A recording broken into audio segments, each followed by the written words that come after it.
بالله من الشيطان الرجيم. بسم الله الرحمن الرحيم.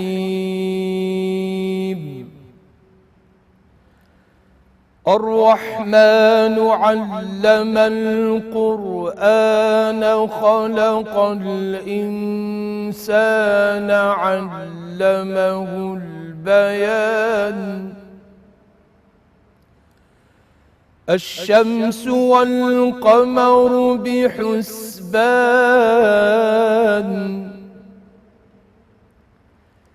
والنجم والشجر يسجدان والسماء رفعها ووضع الميزان والسماء رفعها ووضع الميزان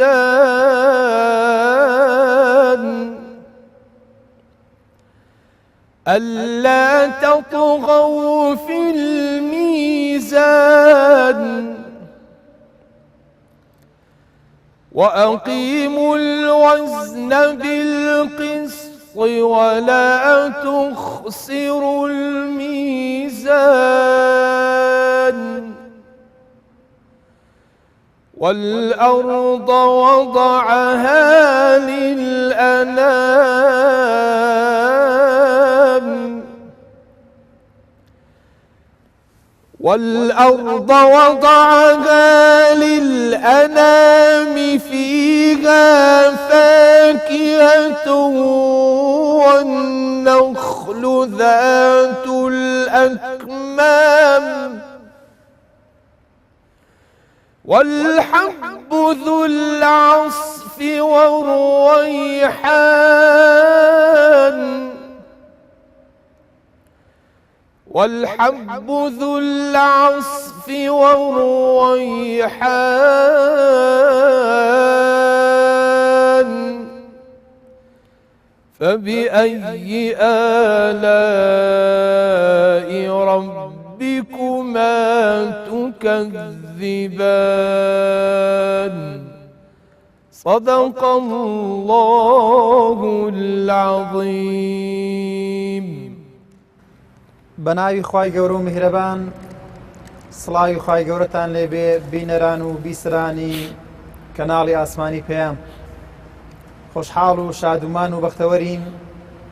لە بەرنامەیەشتری سەدای زێڕین بە ئێوەی بەڕێز و خۆشەویست شاد دەبینەوە. خۆشەویستان، بۆ ئەڵقەی ئەم جارنەی بەرنامەکەمان میوانداری زۆر بەڕێز مامۆستا کاوە دەکەین لە شاری هەولێر. خۆشحاڵین لە خزمەتی دابین بۆ ئەڵقەی ئەم جارە. مامۆستا گیان سەرەتا بە خێراتنێکی گەرمت دەکەین. بەلای خی گەورە میهرەبان، سپاسی بەڕێستان دەکەم و سپاسی کەناڵی ئاسمانی پەیام دەکەم و دەستخۆشی لە بەڕێستان دەکەم مامۆستا یوسف لەو بەرنامە زۆر قەشەنگە و جوانە. بەو هیوایە ئینشاءالله خی گەورە بیکاتە زەخیرە و مای ڕەحمەت لە قیامەت ئینشاءالله. ئامین. ئەسماعیل، دەستان خۆش. خۆشحاڵ بن ئوستازی من کە داوەتەکە ئێمەت قبول کرد. سەرەتا لەوە دەست پێ دەکەین کە بزانین جەنابەت ساڵی چەند لەدایک بووی و لەکوێ لەدایک بووی؟ من کاوە شاکر قادر لە شاری هەولێر لەدایک بوومە لە گەڕەک تەیراوە لە ساڵی 1968 چاوم هینایتە دنیاە وەکو گەنجێکی موسڵمان، وەکو گەنجێک کە عاشقی قورئان بوومە. هەر لە سەرەتای ژیانم کە لە تەیراوە دەستم بە خوێندن و بە قورئان کردووە، هەر لە تەیراوەش لەدایک بوومە و سپاس دۆخوای گەورە تا ئێستاش هەر نزیک تەیراوەی نەبا بڵێن. بەڵێ مامۆستا گیان خوێندنی سەرەتاییت هەر لە تەیراوە بوو، خوێندن دواتر قۆناغەکانی خوێندن چۆن بڕێ کرد؟ بەڵێ من هەر لە سەرەتای هەشتایەکەیان با بڵێن کە ئەو کات زۆر مناڵ بووم، با بڵێن گچکە بووم. ئیدی بەڕاستی تامەزر و خولیای ئەوە بوومکەوە بمە قورئان خوێن زۆر حەزم دەکرد بمە قورئان خوێن لەو کەسانش کە زۆر تەئسیری لێکردم کە بمە قورئان خوێنێک کە ئەوڕۆ خەڵک بمناسی وەکو کاوە بێگومان لە لای هەموو کەس یعنی بەڵێن ڕۆن و ئاشکرایە ئەو قورئان خوێنانەی کە لە جیهان ناویان باوە و مەشهوریشن وەکو ئەو مامۆستا بەڕێزانەی کە ئێستا لە دنیا نەماون بەڵام دەنگ و سەدا و خۆشەویستیان لە ناودڵی مسلمانان هەرمایە وەکو شێخ عەبدولباسط ڕەحمەتی خوای لێبی مامۆستا محەممەد سدیق مەنشاوی ڕەحمەتی خوای لێبی محمود خەلیل حوسەری و بەڵکو قورئان خوێنەکانی خۆشمان وەکو با بڵێن ئەوانەی لە بەغدا بوون وەکو حافظ خەلیل و حافظ ئیبراهیم و شێخ وەلید ئیبراهیم و علادین قەیسی و هەری خۆشمان یعنی وەکو مامۆستا مەلا نامیق ڕەحمەتی خوای لێ خۆشبی مامۆستا مەلا مەردان مامۆستا جەردیس مامۆستا مەلا نامیق ئەو قورئان خوێنانی کە لە هەولێرێ باو بوون ئەوانە زیاتر با بڵێن دەتوانم بڵێن پێشەنگمان بوون لە ئەوەی کە تەشجیعمان کەن کە ئەمە ڕوو لە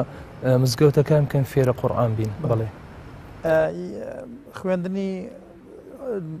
خوێندنی حکومی برێن سەرەتایی و ناوەندی ئەوانە لەکوێ دەست پێ کرد لە سەرەتایی لە مەکتەبی مەریوان ئەوەی کە لە پشت مزگەفتی لای مزگەفتی محمود علافی کە نزیک بوو لە سینەمای سڵاح الدینی قەدیم با بڵێن ئێستا نەمایە مەکتەبێکی لێ بوو بە ناوی دوو ناوی هەبوو دانەچیان بە ناوی مزەفەریە بوو دانەچیان بە ناوی مەریوان بوو ئەلێوێن دەرێ سەرەتا یەکەم تەواو کرد و ناوەندێکەشم هەر لە مزگەوتی ئەوەی مەکتەبی زۆزان تەواو کرد ئەویش هەر لە نێزیشی مزگەوتی حاجی حوسێنە لای مینارەی پێ دەڵێن پاشان هەتا ئەو کاتێکەوە معهد ئەوانشمان خەلاص الحەمدولله خی گەورە سەرکەوت کە ئینشاءالله مامۆستا جەن یەکەم مامۆستایەت کە دەستت پێ کرد وەکو قورئان خوێندن لای چ مامۆستایەک بوو من سەرەتا وەکو باسم کرد یعنی لە تەیراوە کە سەرەتای مناڵیم بوو لە هەشتایەکان زۆر جۆڕاگری مامۆستا مەلا نامیق بووم مامۆستا مەلا نامیقیش خوا عەفوی کە یەک لەو قورئان خوێنە بەڕێزانە بوو کە زۆر حەزی دەکرد کەسانی دیکە فێرە قورئان بکە مامۆستایش تریش هەبوو ناوی مامۆستا مەلا سابیر بوو لە مزگەفتی محمود علاف لە هەشتا هەتان بۆ هەڵ لە کنەوی دەرسی قورئانم خوێندووە و لە ماڵش جۆڕاگری شریت و کاسێتی وا دەبووم هەرچەندە ئەو کات دەتوانم بڵێم وەسائلی فێربوونی قورئان زۆر کەم بوو وەکو ئەو سەردەمەی ئێستامان نەبوو با بڵێن بە هەموو جۆرەکان هەر هەیە با بڵێن وەکو مۆبایل و ئەنتەرنێت و سیدی و لە هەموو لە بوارەکان و لە هەموو با بڵێن ڕۆکەوە ئاسانکاری هەیە لە فێربوونی قورئان بەس ئەو کاتی هەشتایەکان هەر ئەوەتە کاسێتەکە هەبوو کاسێتەکەش بەڕاستی دەبا خۆتی لە گەرماندیکەی لە ماڵەوە ڕۆژانە بە سەعات جۆم لە شێخ عەبدولباستی ڕادەگرت لە تەلەڤزۆنی ئێواران جار دەیهاویشت بەڵام لە مزگەوت لە مامۆستا مەلا نامیق مامۆستا سابیری هەردووشیان نەمانە خۆ عەفویان کە ئامین وەکو ئاسایی پێشتر ینی عادەت بوو کە قوتابی لە کۆتایی بە خوێندنی ڕسمی دەهات لە هاوینان لە مزگەوت قورئان دەخوێند و بەڵام کاتێک کە قوتابخانە دەستی پێ دەکرد و دەرگای قوتابخانە دەکراوە خوێندنەکە دیسان دەستی پێ دەکرد و واز لە قورئان دەهات تۆش بەو شێوازە تەقلیدیە بوو یان بەردەوام دەبووی لە کاتی دەوامی خوێندنیش من کاتی دەوامی خوێندنیش دەرسم دەخوێند لە خۆم چونکە من هەروەکو کو دەڵێ سەرەتا تامەزرۆ بووم بمە قورئان خوێن کە دەگەڕامەوە لە مەکتەب با بڵێن جۆبیستی شریت و شتی وا دەبووم ئیدی کەسی واش نەبوو گوێ لە دەنگم ڕابگری بڵێ مەسەلەن دەنگت خۆشە یان بەس ئەوە بوو مەسەلەن بابم و بابیشم لە ماڵێ نەبوو دەچوە دەرێ برایەکانیشم هەموو مەشغوڵی ئیژە من داکموان بۆ داکموانیش نایان دەزانی لە شێوازی خوێندنی قورئان ئیدی جار دایانگۆ دەنگت بەرز دەکەیەوە ئیدی ئەمەش هەر حەزم دەکرد دەنگم بەرزکەمەوە جە بە هەر نەوعەک بایە ئیدی قورئانیشم نەدەزانی بەڕاستی لە هەشتایەکان قورئانم نەدەزانی بەس هەر حەزم دەکرد دەنگی خۆم هات و هاوارەکەم دەکرد و لۆی خەڵک جۆ لە دەنگم ڕابگری بەس لە فەزلی خوای گەورە یعنی بە شێوازەکی ئەوها جۆڕاگری قورئان دەبووم کە کو دەڵێ لەگەر جان و ڕوحم تێکەڵ بایە لەوەی هەتا زیاتر هەولی لێ بدەم فێر بم مامۆستا گیان دیارە هەموو ئەو کەسانەی کە دەنجیان خۆشە و بەهرەی دەنگ خۆشان هەیە سەرەتا تەقلید دەکەنەوە گوێ لە دەنجی کەسێکی دەگرن بە دەنجیوی سەرسام دەبن تەقلیدی ئەو دەنگە دەکەنەوە چەند ساڵێک یانەوە تا چەند ماوەیەک هەتا دەنجی خۆیان دەبینەوە دواتر دەبنە خاوەنی دەنجی خۆیان بەڕێستان سەرەتا بە دەنجی چێ سەرسام بوون و تەقلیدتان کردەوە مامۆستا یوسف ئەمن هەر سەرەتا سەرسامی شێخ عەبدولباستی بووم خدا عافیکە زۆر جۆی ڕاگری دەبووم یعنی خاصەتەن لەو کاتێک کە مناڵ بووین ئەوانەی کە لە عمر گەورن لە بیریانە لە هەشتایەکان سەرەتا کە تەلەڤزیۆنی کەرکووک و بەغدا دەکراوە یەکسەر قورئانی دەهاویشت دەدەقە قورئان بوو پاشان فیلمی کارتۆنی دەهاویشت ئیدی من وەکو مناڵەکەەوە نەبوو بە زیاتر سەیری فیلمی کارتۆنەکە بکەم زیاتر تامەزرۆی بووم قورئانەکە جۆبیستی بووم ئیدی هەر قورئان خوێنێک بایە بەڵام زیاتر پێم خۆش بە عەبدولباست بایە کە عەبدولباست دەبوو ئەم دەزانی ئەو ڕۆژە جەژنە زۆر جۆم لێ ڕادەگرت و ئیدی ئەو سەرەتای با بڵێن یارمەتی دەرم بوو لەوەی هاندەرم بی ببمە قورئان خوێن و ئیدوا زۆر معجبیشی بووم یعنی جاری وا دەبوو هەر لە بەرامبەر تەلەڤزیۆنەکەی دەستم لە جێ خۆم دەگرتووە چوی دەم خوێندەوە هەتاکو ئێستاش نزیکەی زیاتر لە 25 ساڵ زیاترە هەر جۆبیستی دەبم دەتوانی بەشێک لەو قورئانی کە سەرەتا ئەگەر بەبیرت مابێ کە معجب بووی پێی بۆمان بخوێنی کە ئەو شوێنەی کە زۆر سەرسام بووی پێی إن شاء الله. أعوذ بالله من الشيطان الرجيم. بسم الله الرحمن الرحيم.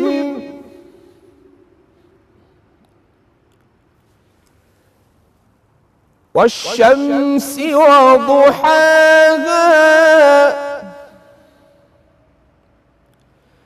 والقمر إذا تلاها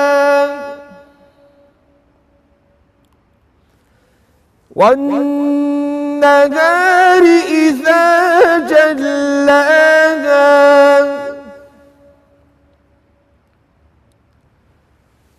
والليل إذا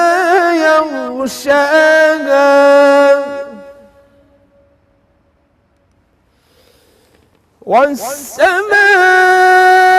والسماء وما بناها والأرض وما طحاها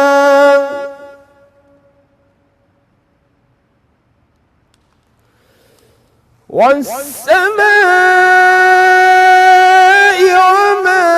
بناها والأرض وما طحاها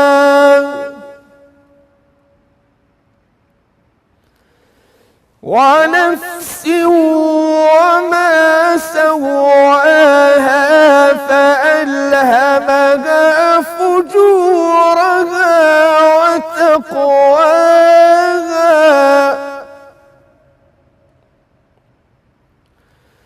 قد أفلح من زكاها وقد خاب من دساها وقد خاب من دساها كذبت ثمود بطغواها إذ انبعث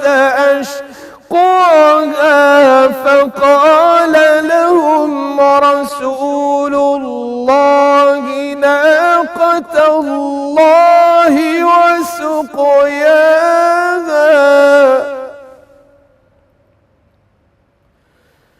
فكذبوه فعقروها فدمدم عليهم ربهم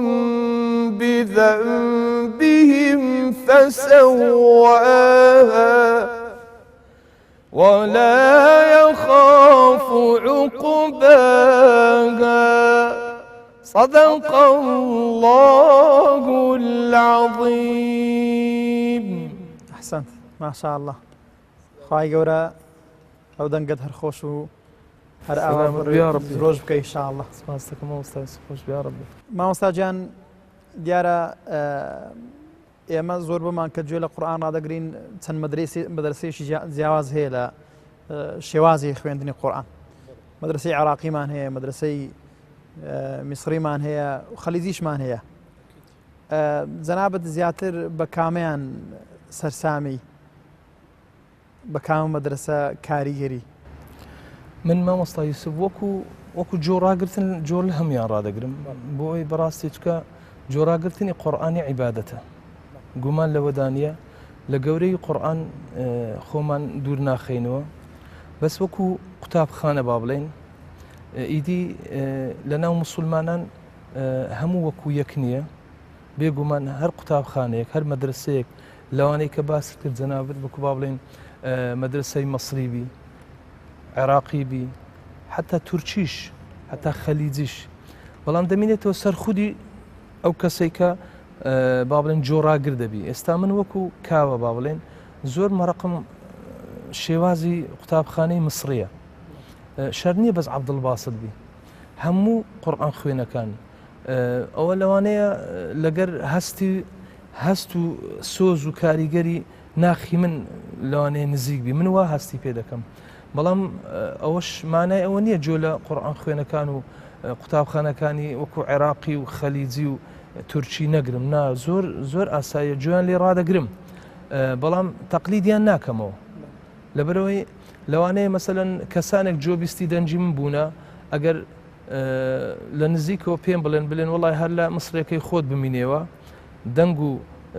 ئەوتار و تۆن و سەوتی جەنابەت لەوانەیە هەر لە قڕائی مسرەکەی بوەشێتەوە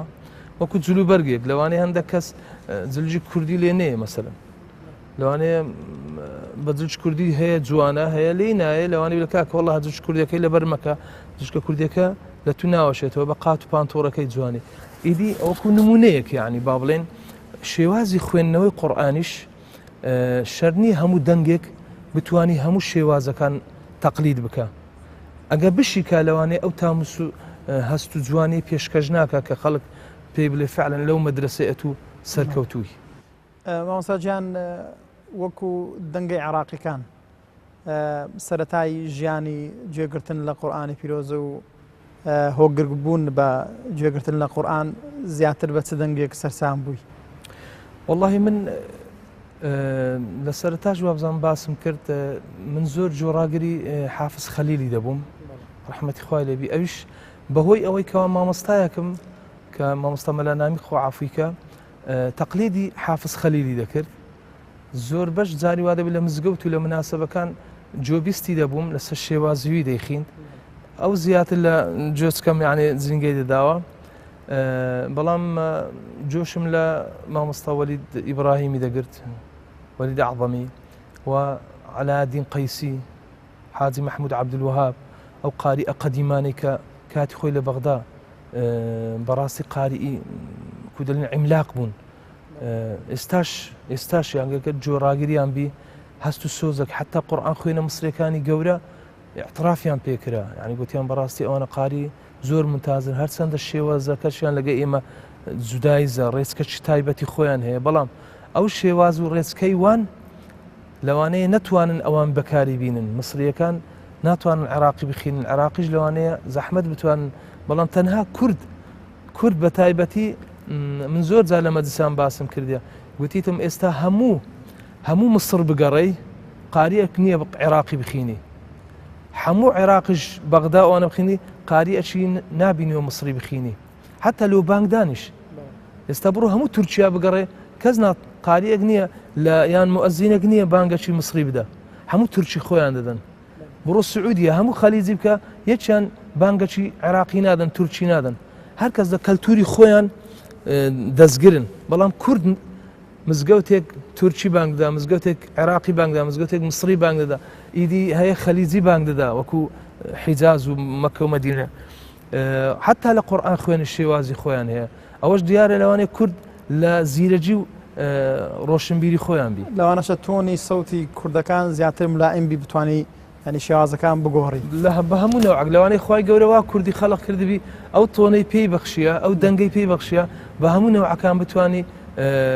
بەکاری بینی. دەتوانانی مامۆستا هەندێک ئاەتمان بەدەنجی حافظ خەلیل یان ئەوەی کە خۆت حەز لێیە شەر بزە بدوە چوانە بەس عراقی دەخینم بەڵێ لێ حتا نەلێن کاوە نازانێت قورآانی بە عراقی بڵێ.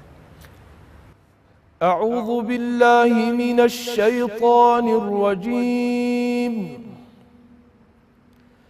بسم الله الرحمن الرحيم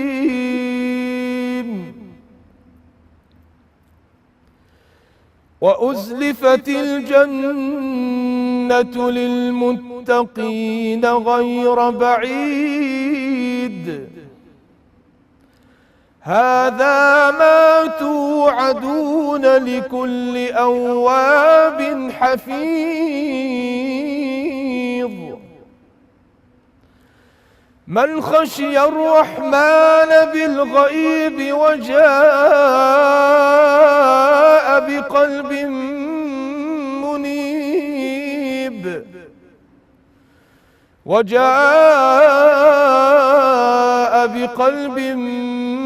منيب ادخلوها بسلام ذلك يوم الخلود لهم ما يشاءون فيها ولدينا مزيد صدق الله العظيم. بارك الله. أوش عراقي وزنازان قرب دلتان بيد خاي قرم وفقك إن شاء الله. سلامت بيا رب. هەروەکو باس کرد تۆنی سەوتی کورد بەڕاستی هەموو مەقاماتەکان و هەموو مەدرسەکان دەتوانی تەقلید بکات و بە جوانتریش بڵێتەوە. بەس لێرە شتێکی مامۆستا یوسف مەسەلەن زۆر زەحمەتە کەسێک لە شێوازە کەم بخینی بتوانی ئیبداعکە. یعنی مەسەلەن بۆ نمونە ئەمن ئەگەر عێراقیەکم خوێند وەکو تازە ئەگەر ئیبداعم نەکرد یان مقاماتم نەگۆڕی مانای ئەوە نییە نازانم مانای ئەوەیە لەسەری تەمرینم نییە لەوانەیە مەسەلەن لە تێستم زۆر کەم بووە ئەگەر لەوانەیە مەسەلەن ڕۆژانە ئەگەر دەدەقە چارێک لەسەر شێوازی مقاماتی عراقی بخوێنم ئەو هەنجی کات تۆنەکەم دێتە سەر ئەو سکەی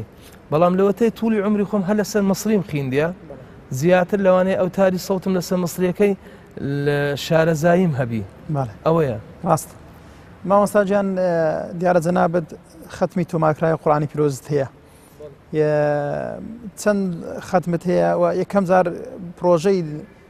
تۆمارکردنی ئەو ختمە چۆن بیرۆکەی هاتە مێش کرد و چێ هاان دەرد بوو هاوکاری کردی بۆ تۆمارکردنی ئەو ختمە. بەڵێ من لە ساڵی 95 لە ساڵی 95 یەکەم ختمم بوو تەنزیلم کرد تۆمارم کرد با بڵێن لەگە مامۆستا مەلا نامی خۆعافیکە ئەویش هەر تەنزیلی کرد لە ساڵی 95 لە تۆمارگای عەبدوڵڵەتیف ئێستا کاک حکمەتمایە خوای گەورە تەمەنی پێ بدە سەلامەتیکە ئینشاءڵڵا زۆر خزمەتی ئاینی و قورئان خوێن و با بڵێن چینی مامۆستانی ئاینی کردی ئێستا زۆر کاسێتی وای لەکن کەس نییە. لە ساڵی 95 تقریبان زیاتر 2 مانگمان پێچوو لەبەرەوەی چکە بەڕاستی خەتم تەنزیلکردن کارێکی ئاسان نییە لەبەر چەند هۆیەکی یەکەم مادیەن پێویستی پێیە دووەمین لەوانەیە کاتی بووێ شەرنی ئەتو هەموو جار بتانی ئەو کاتە تەبی بتانی دانیشی قورئان بخوێنی و لەلایەکی تریش شەرنی هەموو کات تەندروستیت باش بی و لەلایەکی دیکەش پێویستی بەوە هەیە مامۆستای ترت هەبی وەکو لێژنەک دابنیشن جۆراگرت بن. یعنی من لەو کاتێک کە مامۆستا مەلا نامی تەنزیلی دەکرد من و چەند مامۆستای دیکەی بەڕێزدا دەنیشتین زائیدەن با بڵێن کاک حکمەت لەسەر جیهاز و ئامێرەکەی دەنجی بوو یەک بەس ئەغڵاتی تەجویدی پێدەگەڕاندەوە یەک مەسائلی مقامات لەو مقامەی غەڵەتت کرد دەبە مثلا هەر 6 ئاەت مقامك يعني 6 ئاەت بڕۆین مقامك بی دوایە لە 6 ئاەتی بگاتە 7مین ئاەت مقام بگۆڕێ لێ هەتا تام و چێش بکەوتە ناو ئەو کەسەی کە جۆرا گردەبی. سێمی لەلایەنی ئەحکامی تەجوید ئەحکامی تەجوید زۆر گرنگ بوو چکە ئەوەی دەخوێنی لەوانەیە ماندووە چاوەکانی هیلاک دەبی لەوانەیە مەسەرەن سەرهێشە و سەر سووران دەیگیری لەوانەیە یاسایەک لە تەجوید لە دەوی دەڕوە و کەسە چیماندان نبوو قیاسی ئەوە بکە ئەو قورئان خوێنەگەر بە هەست ئەو تۆ هەست بە خۆی ناکە ئەگە هەستت پێکرد بە مادیبوونی پێوە دیارە ڕایگرە لەوانەیە ئەو شەرم بکە مەسەڵەن لەبەر تۆمارکردن و دەنگ و ئەوەی ڕاوەستی دەنجی ماندی دەبی دەنجی خڕەخڕ و دەنجی گۆڕینی تێدا دەبی ئەو کات پێێنە کاکە ڕانگرەوە مادیبوونی پێوە دیارە پێویست بۆ دەکا ینی پشوەچ پێ بدەیت ینی بەو شێوەی لە ساڵی 98ش عینە لەگە مامۆستامە لە نامی خۆخواعافکە بەڵام ئەو کاتی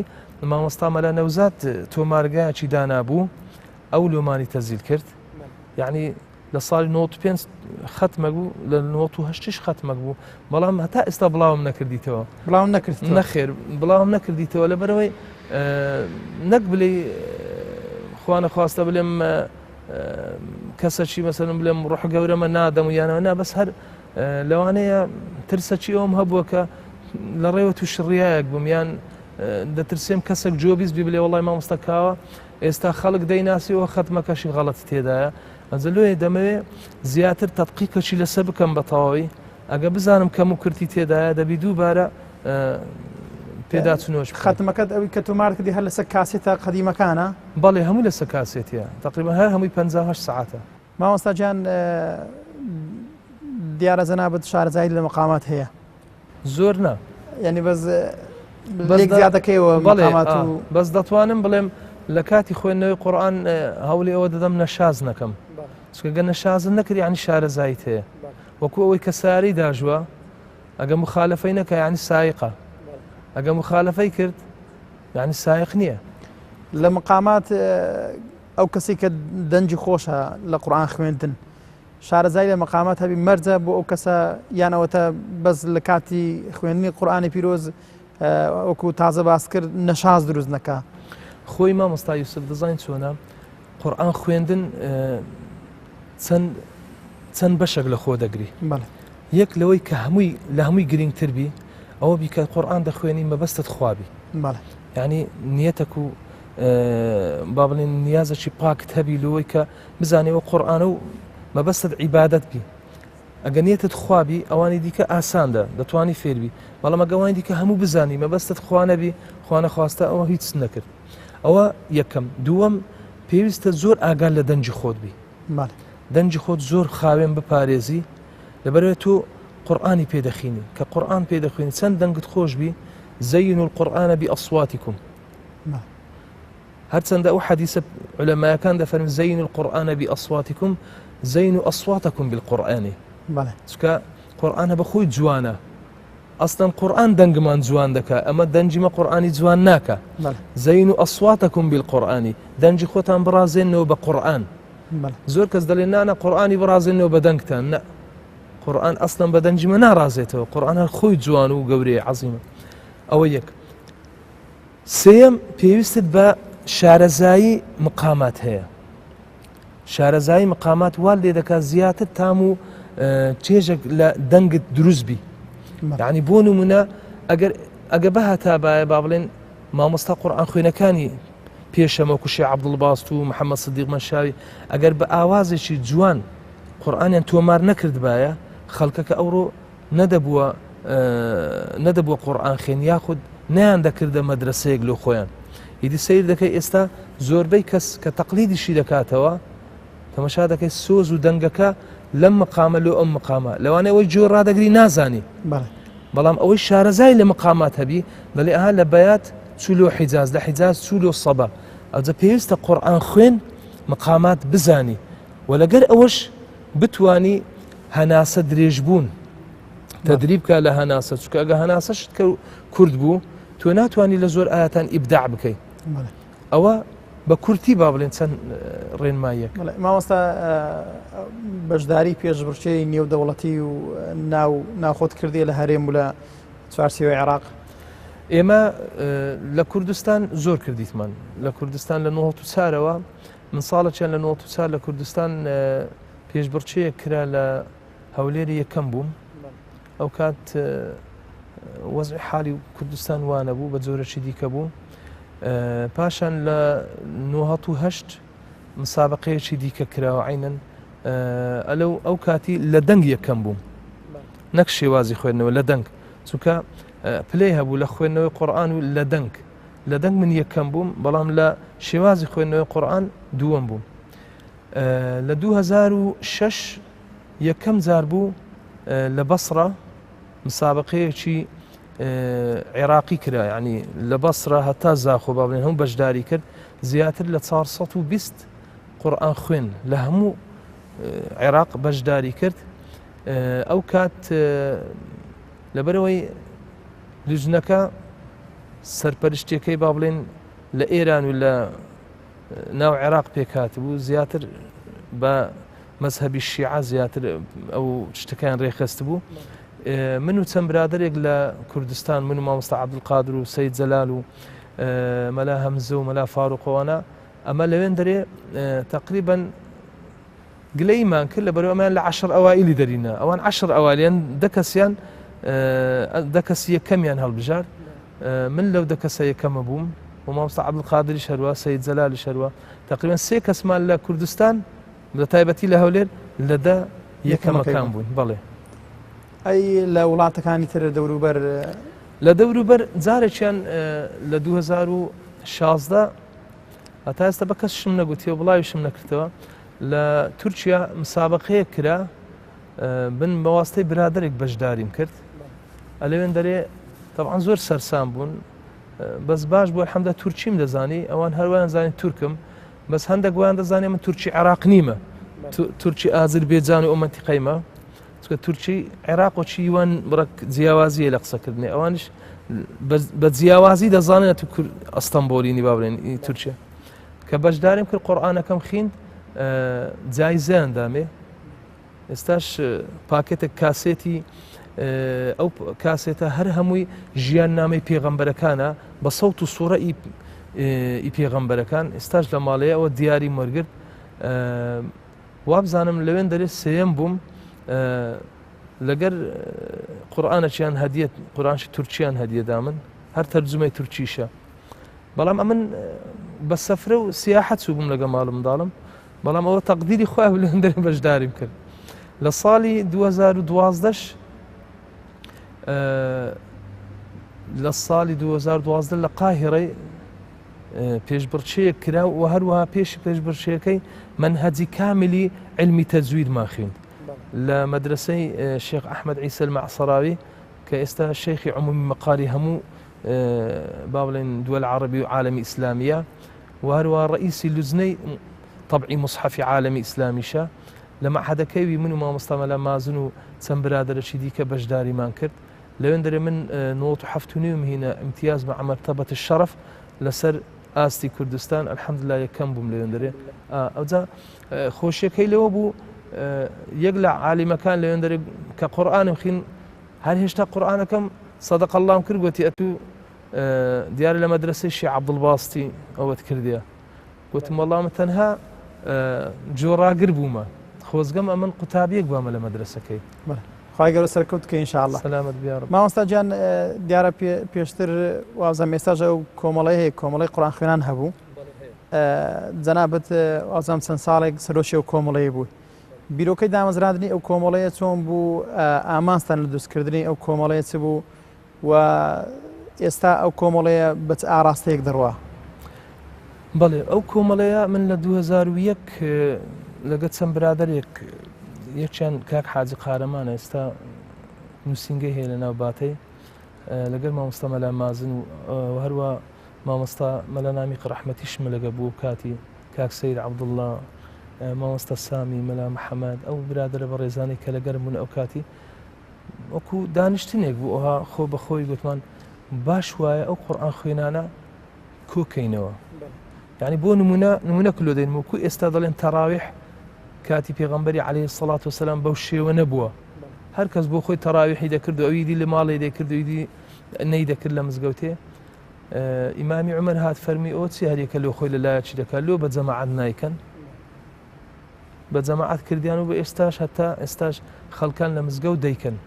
ئەوە کو نمونەیەک یعنی میسالەکە بینمەوە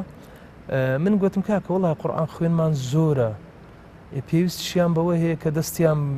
بگیرێ و یارمەتیان بدرێ ڕێنماییان پێ بدرێ وارە زانیاری یەکتر بگۆڕینەوە گوتیان بە چ دەکرێ ئەو کاتیش مۆبایل و تەلەفۆن نەبوو بەڕاستی لە نۆتەکان یعنی نهایەتی نۆتەکان بە بن 2000 گوتم کاکە وەڵای هەوڵەکی دەدەین بەڕێی مەحافەزە و ناوخۆ کۆمەڵەیەک دروست دەکەین بەناوی کۆمەڵی قورئان خوێنانی کوردستان ئەو بوو کۆمەڵەکەمان دانا بەڵام بیرۆکەکە لە 2001 بوو ئیجازەکەش ماوەگر بەڵام لە 2004 هەڵبژاردنمان کرد ئەلەو کاتی من بەسەرۆک کۆمەڵی قورئان خوێنان هەڵبژاردرم هەتا 2014 مانجی 6 بوو یان 7 وەڵڵاهو ئەعلەم یعنی تقریبا 10 ساڵ و چەند مانگێک ئەمە سەرۆک کۆمەڵە بووم. ئەو کۆمەڵی تایبەت و بە شاری هەولێر یان هەموو هەرێمی کوردستان خۆی دەبایە بەس تایبەتی هەموو کوردستان باە لەبەرەوەی ئەگەر چکە ئەمە بەداخەوە کۆمەڵشکە هەبوو لە سلێمانی بەناوی کۆمەڵی قورئان خوێنان لەبەر دوو ئیداریەکەی ئاگامان لێکتری نەبوو پەیوەندیمان نەبوو بەڵام کەمە لە هەولێر دامان نا ئەوانی ئەو لای پەیوەندیمان پێیان کرد گوتمان کاکە ئێمە وەکو با بڵێن پایتەختی کوردستان هەولێر کۆمەڵەمان دانەوە دەبی ئێوە وەکو لقێک بن لەگەر ئێمە پەیوەندیمان بە سۆران کرد بە کەرکوو کرد یعنی ئاگاداریەکمان هەبوو وەکو قورئان خوێن لەگە یەکتری بەڵام زیاتر چالاکیمان لە هەولێر بوو. بەڵێ مامۆستا گیان لە مانجی ڕەمەزان تەراویحەکان سوپاس بەخوای گەورە خەڵک زۆر دێتە مزگەوتەکان و گەرم و گۆڕەکی زۆر هەیە دیارە ئەو کەسەی کە پێشنوێژی دەکا ئەو کەسە دەنجی خۆش بی یان ئەوە چ سیفاتێکی هەبی ئەو خەڵکە زیاتر تا مزرۆی ئەو مزگەوت و ئەو شوێنە دەبێت کە تەراویحی لێ ئەنجام بدە. بەخوای مامۆستا یوسف ئەوەی ئیمامەتی دەکا بە تایبەتی لە مانجی ڕەمەزانی پیرۆز لە مزگەوت وەکو تەراویح زیاتر پێویستی بە چەند ڕێنماییەکەی یەک لەوان پێویستی بەوەی هەیە شارەزایەکی باشی هەبی لە مقاماتێکی باش بزانێ دووهەم زۆر ئاگاداری دەنجی خۆی بی لەو مانگەدا یعنی ماندی نەکا بەو شێوازەی ئیسراحەتێکی بداتێ کە بتوانانی لە تەراویح شتێکی جوان پێشکەش بکە واروها ئاگای لە یاسای تەجوید هەبی علمی تەجوید بامزانستی تەجوید و بای بەشی ئەوەندەی کە ئیمامەتەکەی دەکا قورئانیشی لەبەربی هەرچەندە لە لای ئێمە بەداخەوە حافظ قورئانمان زۆر کەمە با قورئان خوێنەکانی ئیمامەتی دەکەن لە بۆ مانجی تەراویح حافظ قورئان بن مقامات بزانن دەنجیان خۆش بی کەسێکی با بڵێن نمونەیی بن نایاب بن لە بۆ ئەوەی کە خەڵک بەڕاستی کە لە دویان نوێژێ دەکا زارەشتر بگەڕێتەوە یعنی نەک ئەو نوێژەی بک بڵێ وڵاتیت کە نایەمە ئەو نوێژەی خۆش نەبوو یان بەڕاستی ماندی کردم یاخود پێش نوێژێکی جواژ نەکات زۆر درێژ بکە یعنی شەر نییە تو وا بزانێ ئەو مزگەفتەوەی لە دوات نوێژەکە هەمووی گەنجە چکە با هەموو خێرەکە لە بۆ مسلمانان بی ئیوا هەیە مەسەلەن ئیختیارە ئێستا الحەمدلله لە فەزلی خوای گەورە لە زۆربەی مزگەوتەکان خوشکەکانیش دێن ئافرەتانیش دێن لە تەراویحی با ئەوانش بێبەش نەبن با ئەوانش کە دێن نوێژە دەکەن باوەش هەست و خۆشی و تام و لەزەتی خوێندنی تەراویحیان لۆ بڕوە واروها بشزانین ئەوانەی دێن ئیختیارمان تێدایە لەوانەیە هەیە مەسەلەن نەخۆشە ئیدی نێژەکی کو دەڵێ کوردەواری خۆمان دەڵێن نەشیش بستێ نەکەوا لە مام ناوەنجی بێتن نە زۆر کورد بی کە خەڵک پێڕانەگا نە زۆریش درێژ بی خەڵک لە پشتەوە ماندی بی بۆیە ئەو کەسەی بەخۆی تەراویحی ژواتە ئارامگر و ڕەوحی دڵ و دەرونی بکە قورئانی تیا بخوێندرێ و کەسە هۆگری گوێگرتن بی لە قورئانی بەڵێ ینی هەم دەتو ڕاضەیەکی جەستەیی بکەی هەمیش کە تامەکی ڕوحی وەرگری یعنی تۆ مەسە ئەو قورئانی کە دەخوێنی ئەو جەستەیەت بەڕاستی کوتێنیە لە لایانی مەسالی ڕەوحانی و ڕوحەکەش هەروە پێویستی پێ هەیە دوای ئەتو لە بەیانیەوە بە ڕۆژی شەوێ مەسەلەن ئێوارەکەی کە ڕۆژی دەشتێن لەوانێ زۆر شتت خواردیە لەوانێ مەعیدەت زۆر پڕە لەوانێ لەو تەراویحەیەت و تەدریبەکی وا دەکەی تەعویزی ئەوەی دەکەی وزەی لە جسمی خۆت پیا دەکەی. بەڵێ مامۆستا گیان لە قورئان خوێنە خەلیجەکان ئەوانەی کە بە تەدویر دەخوێنن یان ئەوە تا هەندێک زار بە خێرا زیاتر بە دەنجیچێ سەرسامی یان تەقلیدت کردیتەوە یان حەزت لێیە بخوێنی بەو شێوازەی؟ وەڵاهی ئەمن چەند سەفەرێکم کردیە لە خوای بەزیادی سەفەری حەجشم کردیە لە خوای بەزیادی خوای گەورە قەبوڵ بکەی ئینشاءالله 6-7 زاری خۆش بیا ڕەبی نەخشە لە جەنابت بی 6-7 زاریش چوویمە عومڕەی بەس ئەوەی زیاتر هەستم کردبی حەزم لێ بۆ جۆم لێ ڕاگرتبی مامۆستا عەبدوڕەحمان عەلی الحوذەیفی بووە زۆر حەزم کرد گوێ لێ ڕابگرم شێخ عەبدوڵڵا جوهەینی قاریئەکی زۆر باشە ماهر معیقل ئەویش قاریئەکی باشە ئەگەر مەسەلەن بڵێم ئەوانی دیکە گوێیان لێ ڕادەگرم بەڵام لەوانەیە مەسەلەن ئەمن وەکو کاوە یعنی حەزم لێ نەبووە مەسەلەن گوێیان لێ ڕابگرم نەک لە بە قورئانەکەی لەوانەیە لەبەر شێوازی خوێندنەکەیان ئەگە بڵێ لۆ دەنگ زۆربەیان دەنجیان خۆشە ماشەڵڵا بەڵام ئەوانەی کە لە پێشنوێژی دەکەن لە مەککە و مەدینەی پیرۆز زۆربەی ئەوانە کە حتا دەنجیان تەمار کرا هەمووی لە ناو نوێژەیە ئەمن دەڵێم ئەو قورئان خوێنەی کە لە ناو نوێژ دەنجی خۆی تۆمار دەکەن یان لۆی تۆمار دەکەن شەر نییە زۆر مسەیتربی لەسەر یاسای تەجوید لەوانەیە ئەو زیاتر تەرکیزی لەسەر ئەو حیفزەی بیکا هەیتی لەبەر هەندێ زیاتر قورئان خوێنەکان تەمەشا دەکەی لە هەندێک مەسائلی قراءات تەمەشا دەکەی مەدی منفەسیل زۆربەی کورد دەکەنەوە زیاتر تەرکیز لەسەر متصیلەکەی دەکەن ئەجا لەبەر هەندێ لەوانەیە ئەوەی زۆر گوێی لێ ڕادەگری یاساش نازانی لە تەجوید یەکسەر دەڵێ ئەوەیان خۆشترە لەوەی یان دەڵێ ئەوە نەرمتر دەخینی یان ئەوە سەریعترە ئیمەش زیاتر بەڕاستی بەداخەوە حەزمان لێ زیاتر گوێ لە سەریعەکان ڕابگرین من دەڵێم سەریع لێ و کەسانە باشەکە حەزیان لێیە دەور بکەنەوە لەوەی لە بەریانە ئێستا بە کامە دەنجی دەتەوێت بخوێنی کامە لەو قارانەی کە باسکە کاگسۆم تەقلیدیانم نەکردیتەوە بەس وەکو باسم کرد جملەیان ڕاگرتیا بەڵام ئەگە تەرتیلم خوێندبی یان مڕەتەلم خوێندبی لە قورئانی زیاتر بە شێوازی خۆم خوێندیتم ئەوجا بە شێوازی خۆم دەخینم ئەگەر لۆوان نزیک بۆ دەنگەکەم لەوان نزیک بۆ بڵە فیلانە بەزەم چکەم تەقلیدیان ناکەمەوە بەس لەگەر ڕێزم لۆیان هەموویان مامۆستای منە هەموو ڕێز و خۆشەویستن لەبەرەوەی مادەم ئەهلی قورئانن ئەمە بەڕاستی خۆشیانم دەوێت خی گەورە موفقتەکە ئینشاءالله بسم الله الرحمن الرحيم والفجر وليال عشر والشفع والوتر والليل إذا يسر هل في ذلك قسم لذي حجر ألم تر كيف فعل ربك بعاد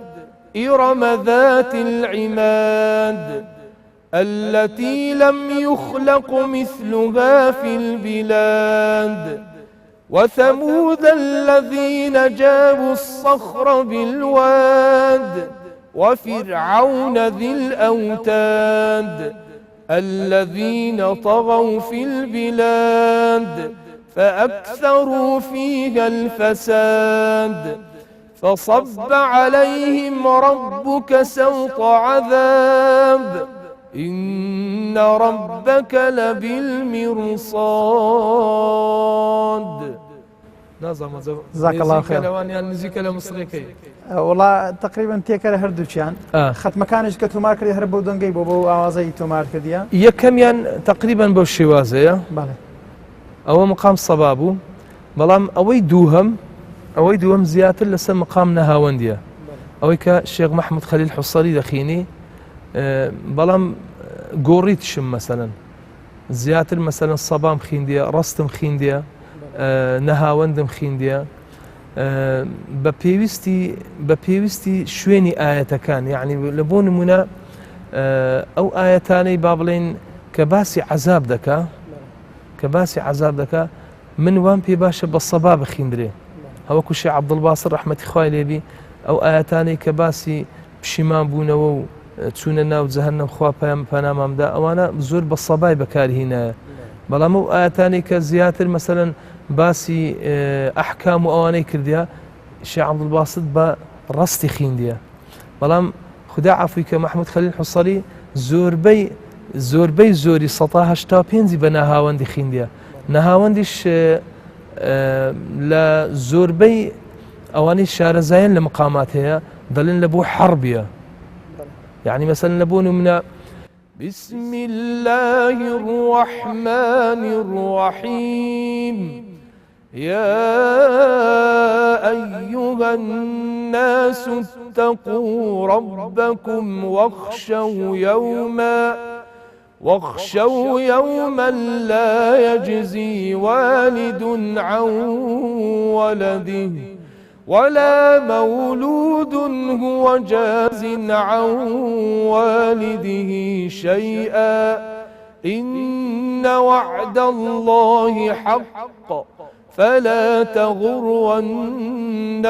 الحياة الدنيا ولا يغرنكم بالله الغرور. يعني أبو الشوازي خينديتي طبعا أبو الشوازي زور ما نديد دكا بس أولو يكشتي باشا أواني بيانوي فيري أحكامي تجويد بن وەکو تعلیمی تعليمي براستي من سي قارئ هەڵدە بژێرم لە بۆ تعلیمی کە بتوێ فێر بی قورئانی بەو شێوازەی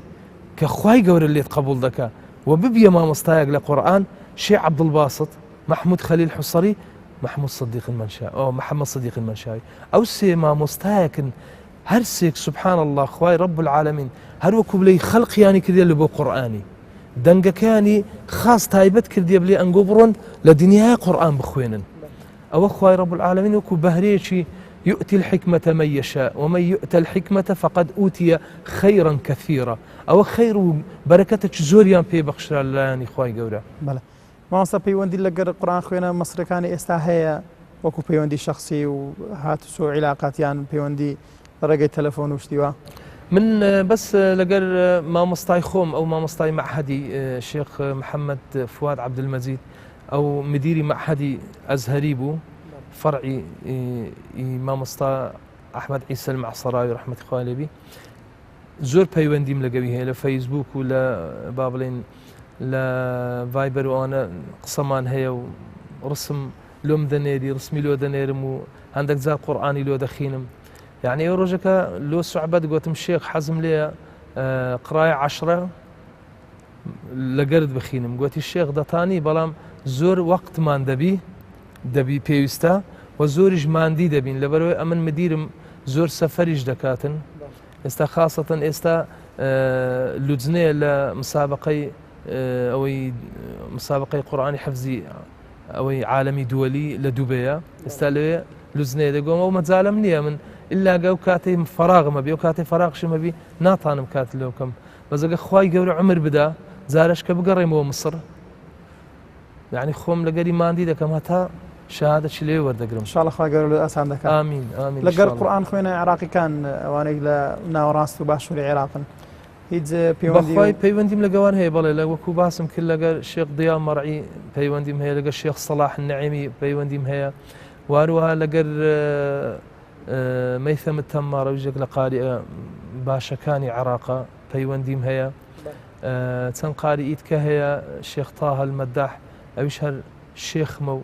ئوستازمە وەختی خۆی لە 2006 شهادەی قڕای حەفسی دایتە من لەگەیش پەیوەندیم هەیە لەگەر هەندە قاریت کەشەیە لەوانەیە ناویشی بینم لە کوردستان نەیناسن لەگەوانیش پەیوەندیم هەیە مامۆستا گیان لە ڕووی بانگەوە دیارە بانگدانیش ئامرازەکە لە بۆ بانگکردنی خەڵک لە بۆ نوێژ و لە بۆ مزگەوت کاتێک کە بانگ دەدرێ دیارە لە کوردستان پێم وانە بە شێوێک بە سیستیم کراوی ئەو کەسێک کە بانگ دەدا هەندێک مواسفاتی دەنگ و شێوازەکانی خوێندون ئەوانی تێدا هەبی بەڵام لەوانەیە لە وڵاتەکانی تر دەوروبەرمان لە تورکیابی لە ئێرانبی لە خەلیزبی ئەو شتانە کراوێ جەنابەت پێت وایە لە کوردستان ضرورە کە بانگبێژ هەندێک سیفەت و هەندێک مەرجی تێدا هەبێ ئەو کاتە ئەو کەسە بانگ بدا من دەڵێم یعنی بەداخەوە لە کوردستان لەگەر ئەو هەموو دەنگە خۆشە لەگەڵ هەموو مزگەفتە ڕێک و پێکە جوانانە هەتا ئێستا با بڵێن سیستەمەک نییە یان با بڵێن بەرنامەیەکی پوخت نییە لە بۆ ئەوانەی کە دانێ فێر بن بانگ چۆن دەدرێ یان چۆن ناویان لێ بدرێ موئەزین یعنی بۆ نمونامە چەند دەورەیەکمان کردیتەوە لە بۆ ئەو دەنگ خۆشانەی کە با بڵێن ببنە بانگ بێژی بەڕاستی یعنی بۆ نمونە دووەمین ساڵ بۆ ئەم ساڵ مانجی ڕەمەزان زیاتر لە چل دەنگ خۆش کۆمانکردنەوەکە فێریان بکەن چۆن بانگ دەدرێ یعنی بە چەند شێوازێک یەک چۆنیەتی شەرحکردنی زانست و زانیاری لە بانگ لە چێوە هاتیە وەکو مێژووی بانگ چکە ئەوەی مؤەزینە پێویستی بەوە هەیە کە بزانانی ئەو بانگە لە ئەسڵەوە لە چێ هات چۆن هاتە ناو ئاینی پیرۆزی ئیسلام لەلایەنی پێغەمبەر بوو عەلەیهی سەڵات وسەلام ئایا چۆنیەتی چیرۆکەکە چۆن بووە واروها لایەنی چۆنیەتی هەڵەکردن لەلایەنی وشەکان لە پیتەکان لەلایەنی با بڵێن یاسای تەجوید زۆر کەسەی دەڵێ یاسای تەجوید لۆ بانجی نابی ئەسڵەن یاسای تەجوید لۆ بانجی زۆر زەروریترە لەبەرەوەی عینەن ئەو وشانەی کە بەکاردێ هەمان وشەیە لە قورئانیش هاتووە وانە ئەو وشەیە وشەکانی عەرەبیە ئەوە یەک واروها زانیاری لەلایەنی مقامات دووبارە دەڵێمەوە ئەوەی مؤەزین بی مقامات نەزانی یعنی هیچی نەزانی با دەنجیش خۆش بی مقامات نەزانی ئەو مقاماتە وا دەکا ئەو دەنگە زیاتر بڕازێتەوە بۆی مزگەوتەکان زیاتر دەنجی خۆشتر بی لەلایەنی دیکە هەندێک ئاداپێ پێویستە مؤەزین هەیبی یعنی بۆ نمونە بزانیتن چۆن بانگ دەدا ڕاوەستانەکەی چۆنە واروها پێش ئەوەی بانگ دەدا دخولی وەقت بزانی یعنی کابرایەک بی عاقل بی پاک و خاوێن بی واروها ئینسانەکی ڕازگۆ بی قسە خۆش بی جلوبەرێک جوان بی و یعنی کودەلی لەگە خەڵکی جیاوازیەکی هەبی یعنی ناکرێ مؤەزین هەندێک شتی تێدا بی کە خەڵک بەڕاستی گلەیی لێ بکە مامۆستا گیان دیارە کاتەکەمان بەرەو کۆتایی دەڕوە حەز دەکەم پێکەوە هەندێک قورئانی بخوێنین بە شێوازی عێراقی من سەرەتا هەندێک ئاەت دەخوێنم تۆ ئینشاڵڵا دواتر وەکو جوابەکەم دێ ئینشاءالله أعوذ بالله من الشيطان الرجيم بسم الله الرحمن الرحيم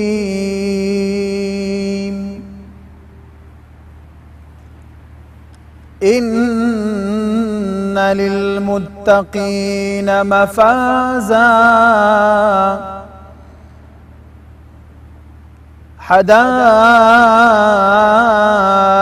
وأعنابا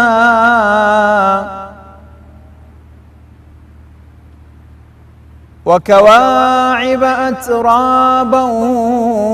وكأسا دهاقا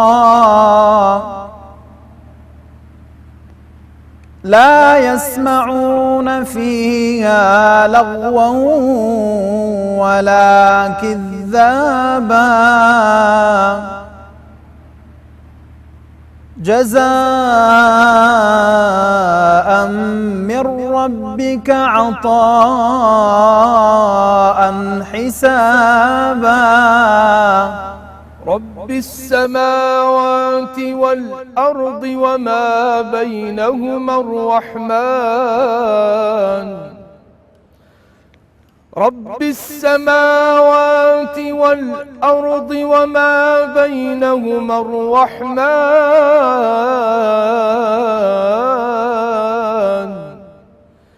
وما بينهما الرحمن لا يملكون منه خطابا يوم يقوم الروح والملائكة صفا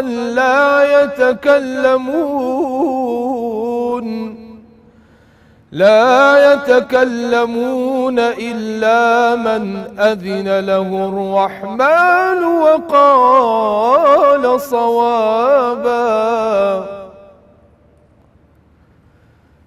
ذلك اليوم الحق فمن شاء اتخذ إلى ربه مآبا إنا أنذرناكم عذابا قريبا يوم ينظر المرء ما قدمت يداه ويقول الكافر يا ليتني كنت ترابا صدق الله العظيم. جزاك الله خيرا. ئەوە شێوازەکی عێراقیە خۆش بوو، جەنابەت بە بەیان دەست پێگرت، ئەمن یەکسەر بەڕەست لێتم وەرگرت، هیوادارم ئینشاءالله هەرچەندە سەرەتا بەڕەست نەبوو، بەڵام لە دوایی کردمە ڕەست و بەڕەستیش خەلاسم کرد. نازانم مقامی ڕزمە ئەوەت هەیە معلوماتیان؟ والله يعني معلوماتش سەرەتایم هەیە لەسەر مەقامات، بەس دەنگت خۆشە ماشەڵڵا مامۆستا مافەقتکارم. زۆر سپاس مامۆستا گیان بۆم دەرفەتەی کە لە بۆ ئێمە دڕەخساند، خۆشحاڵ بووین بە دیدارت، ئومێد دەکەین خوای گەورە دەست بە تەمەندەوە بگرێ، بەرەکەت بخاتەوە تەمەند ئینشاءالله بۆ خزمەتکردنی ئەم قورئانە پیرۆزە، بۆ خزمەتکردنی هاوڵاتیانی کوردستان لە پێش نوێژیکردنت، لە قورئان خوێندنت، لە بانگدانت. خوای گەورە هەموو لایەک سەرکەوت و موفەق بکە ئینشاءالله. منش سوپاسی بەڕێستان دەکەم بە تایبەتی جەنابەت مامۆستا یوسف، و زۆر سپاس برانی لە پشکامیرەینە، و زۆر سپاس بۆ هەموو ستافی کەناڵی پەیامی ئاسمانی، و داواکارم لە خوای گەورە ئینشاءالله ئێوەش سەرکەوت و سەرفراز بکە و هاوکاریتان بی ئینشاءالله بۆ ئەوەی بتوان زیاتر خزمەتی چینی قورئان خوێن و ئەوانەی مامۆستای بەڕێزن و کە خزمەتی ئاین و ئەم ڕێگا ئەو ڕێبازەی پێغەمبەر دەکەن صلی الله عليه وسلم. من دووبارە سپاسی ئەو دیدارە دەکەم، زۆر زۆر دەست خۆشتان دەکەم. زۆر سپاس. بینەران و بیسەرانی بەڕێزی خۆشەویستی کەناڵی ئاسمانی پەیام، بەرنامەی سەدای زێڕین ئابەم زۆرە هاتینە کۆتایی ئەڵقەی ئەمزارەی بەرنامەی سەدای زێڕین. تاکو ئەڵقەیەشتر بە خوای گەورەتان دەسپێرین، خوای گەورە تاعەت و عیبادەتی هەموو لای قبوڵ بکات و کوردستان ئاوەدان.